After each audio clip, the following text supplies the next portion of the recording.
What's your name? I made fun of you earlier. What's your name? Britt? Are you her boyfriend? Cool, let's move on. Your next speaker coming up, he's actually from Capstrat. He writes a blog called The Digital Beyond. His name is Evan Carroll, and his talk is entitled, What Happens to Your Digital Identity After You Die? Evan Carroll, everybody. So, when people die, we basically take their remains, we package them up in an urn, not unlike the one I brought with you, and we remember them. But it doesn't have to be that way. In the future, your identity will actually ascend in the cloud. And I'm actually talking about the internet. So let's talk a little bit about identity.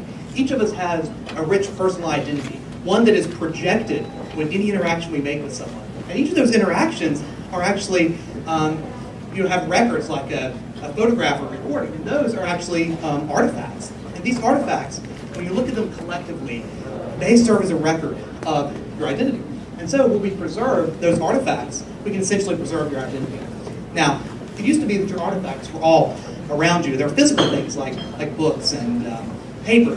And your family could go to your residence, they could find all of your assets, and basically collect them and pick the ones that were most important. Those were considered heirlooms, things that they wanted to keep and remember you by. Unfortunately, or fortunately, we shouldn't judge here.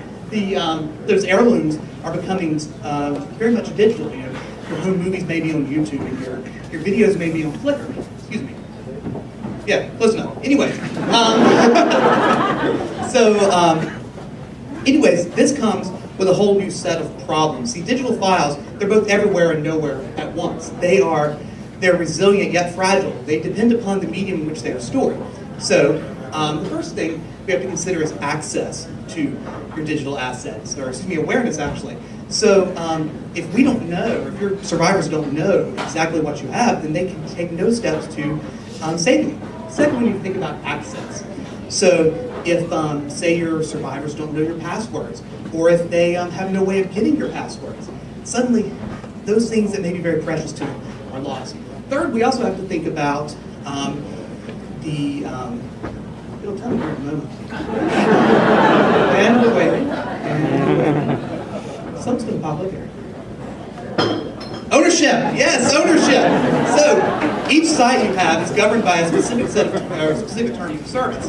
So it's very possible that even though you've uploaded these things, you can remove them, and your family has no recourse, legal or otherwise, to obtain them. And finally, preservation. Think about how quickly file formats go out of style, and think about how quickly a CD or a disk drive might degrade. So we have to take care of those things. So. Records, yes. So how we do this is you just need to start by taking a complete inventory of all your digital assets. Make a record of them. And it's from this list that your family will be aware of what you have. Second, you need to decide what your wishes are. So by sitting down thinking about what you want to happen to each piece of your digital content, you suddenly can make decisions now that would be very hard for your friends and family to make. For example, you may want to delete something, or you may want to give your blog away, or things like that. Next, you need to record these items in your will. So write a document saying, this is what I want to happen, and figure out a place to store that. That could be in your file drawer. It could be in the safe deposit box. You could even sign up for a service that will email people after you die to express these.